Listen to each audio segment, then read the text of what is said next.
Bonjour, dans cette vidéo, nous allons parler d'énéagramme et on va poser cette question, est-ce que l'énéagramme enferme dans une case?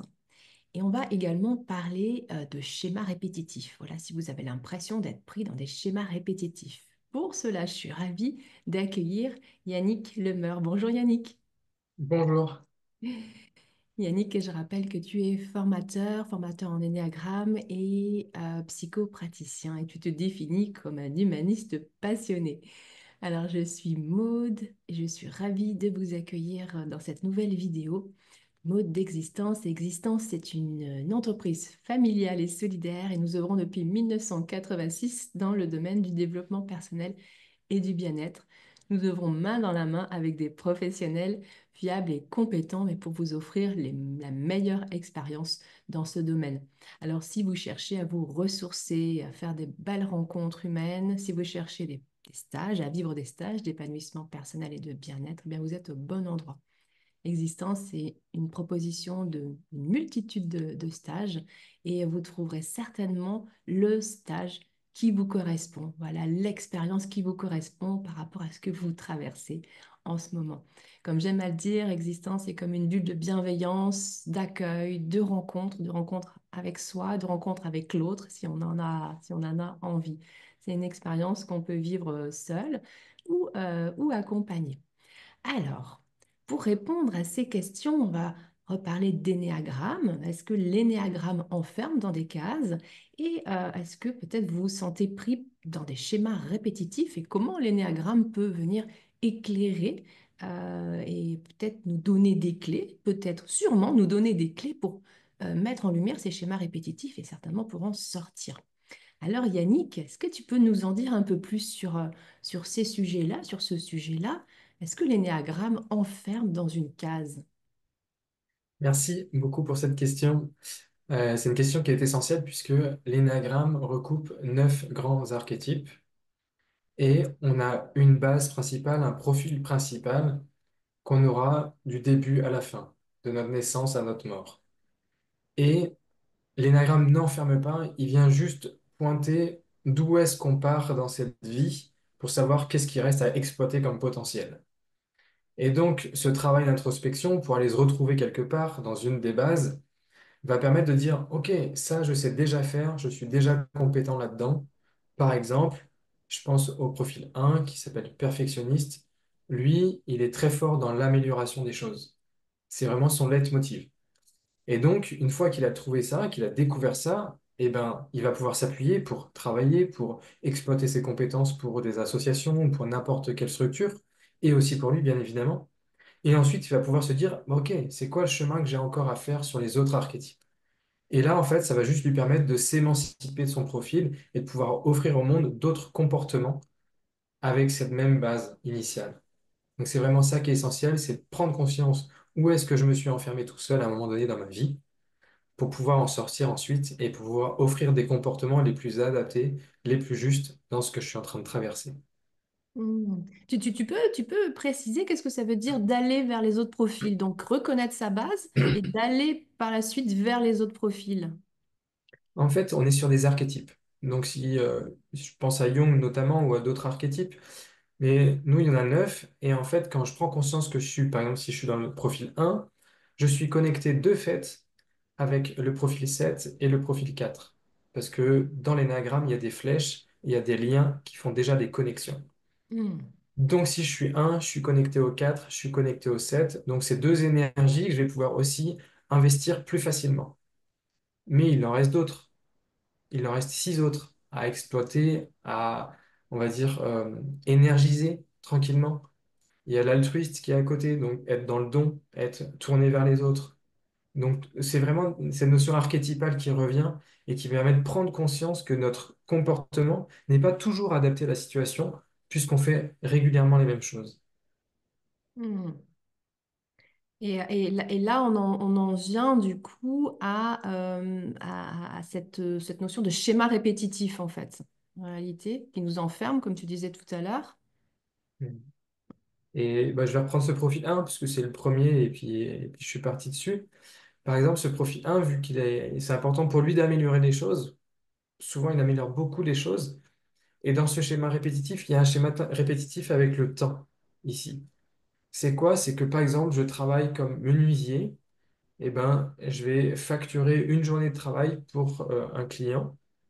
Et vu que j'ai envie de bien faire les choses, voire de très bien faire les choses, voire de très très très très bien faire les choses, je vais pousser le travail à son paroxysme jusqu'à travailler peut-être 3 jours pour le fait que j'avais facturé qu'une seule journée. Et donc, je vais être indépendant et à un moment donné, je vais me retrouver avec des problématiques économiques parce qu'en fait, je passe plus de temps que ce que je facture. Et donc Mm. là, ça vient parler de confiance en soi, ça vient parler de lâcher prise à un moment donné, de se dire que on peut accepter un certain niveau d'exigence, mais peut-être qu'on peut arrêter de le repousser tout le temps, tout le temps, tout le temps, tout le temps. Et donc ça marche dans quelque chose de très pragmatique, comme quelque chose de matériel, mais ça marche aussi dans les relations humaines. À un moment donné, je cherche à avoir une relation parfaite, par exemple. Et donc, je vais me mettre en couple avec quelqu'un, et je vais me rendre compte qu'il y a des choses qui ne me vont pas. Donc, je vais la dégager ou le dégager, et puis je vais me dire, bah, je vais trouver quelqu'un de mieux, c'est sûr. OK. Mais en fait, la vie, elle propose des fois des gens qui sont là pour nous apprendre des choses. Et apprendre à lâcher prise, c'est un vrai sujet pour tous les archétypes, mais pas de la même manière et pas au même endroit. Donc ces schémas répétitifs tournent et tournent sans cesse dans tous les archétypes. L'idée, c'est prendre conscience, toujours le premier pas, prendre conscience que je suis dans quelque chose qui tourne. Je vis encore et encore et encore la même situation, sans Mm. jugement, sans culpabiliser et sans se flageller. Essentiel aussi. Et une fois que j'ai fait ça, eh bien, je vais pouvoir prendre conscience que je peux faire autre chose. Même si je sais pas faire, même si je suis peut-être pas compétent, même si j'ai peut-être pas une bonne estime de moi, mais je peux faire autre chose. Je peux essayer autre chose. Et donc, en essayant autre chose, eh ben, c'est là où je vais élargir mon potentiel. C'est là où je vais élargir mes compétences. Et peut-être qu'en faisant autre chose, la vie me proposera autre chose aussi. Hmm. Donc là, ce que j'entends, c'est que euh, pour sortir de ce schéma répétitif, il y aura d'autres propositions à la personne après de mettre en action en fait cette autre chose, ces autres possibles. Il y a quand même une part de mise en mouvement parce que c'est bien de prendre conscience, comme tu dis. Mais après, est-ce que je le goûte dans la réalité de ma vie en fait? C'est ça. Tout à fait. Et ce autre chose, parfois, c'est pas grand-chose en fait, hein. Ce autre chose, c'est oser dire non. C'est oser dire stop. Ou parfois, c'est oser dire oui. Et donc, c'est des micro-choses, mais qui font qu'au bout d'un moment, on voit le chemin qui se parcourt, on voit le chemin qu'on a effectué. Hmm. C'est pas, l'énagramme ne fonctionne pas avec des grands changements. L'énagramme fonctionne avec des tout petits pas, comme le coaching et comme beaucoup de pratiques. Mais c'est vraiment pour moi la pleine conscience qui aide à faire ces tout petits pas microscopiques qui font qu'au bout de 1 an, 2 ans, eh ben, on peut regarder dans le rétroviseur et se dire, ah ouais, j'étais là-bas en fait. Et Hmm. donc, tous ces petits noms qui ont été posés délicatement jour après jour vont permettre de définir un peu plus ce qui nous va, ce qui nous va bien, et répondre à nos besoins. Et en répondant à nos besoins, ben, on se sent un peu mieux, avec une estime de soi un peu plus grande, un peu plus forte, qui nous permet donc d'aller encore un peu plus loin. Et pourquoi pas, si on aime les challenges, aller affronter encore un peu plus de challenges et poser des limites de plus en plus claires. Hmm. Et je donne un exemple concret. Dernier stage que j'ai eu, la jeune femme, elle est venue nous voir une semaine après. Et elle est dans un des profils justement qui a du mal à dire non. Et là, elle me dit, j'ai dit non et c'était fou. Tout a changé, je me sentais bien, j'étais dans une relation avec quelqu'un, il se sentait bien aussi. Il m'a rien dit, il m'a rien fait. Parce qu'il y a souvent cette peur-là quand on dit non, c'est de dire, oula, qu'est-ce qu'il va faire l'autre? Mais en Hmm. fait, parfois, il fait rien l'autre. Il entend juste ce non. Et donc là, elle était tellement satisfaite de voir que, avec ce chemin de conscience, elle a juste posé et osé dire non et osé dire ses besoins, que là, tout est déroulé et tout s'est bien passé. Hmm. Et donc là, bah, quand tout se passe bien, ça ancre d'autres choses à l'intérieur de soi, émotionnellement, physiquement, intellectuellement. Ça ancre des choses de OK, je peux y arriver et je peux le faire. Hmm. Et ça, c'est chouette.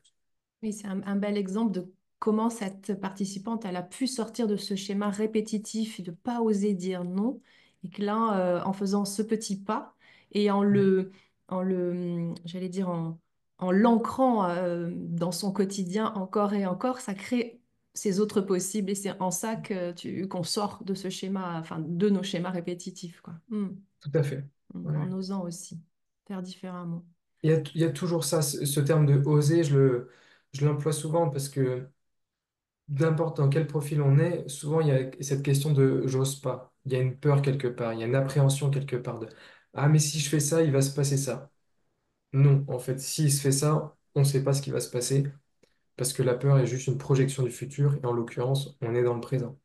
Donc, Mhm. c'est parce que je vais changer mon présent que mon futur va bouger, que mon futur va échanger, que mon futur va Mhm. évoluer tranquillement.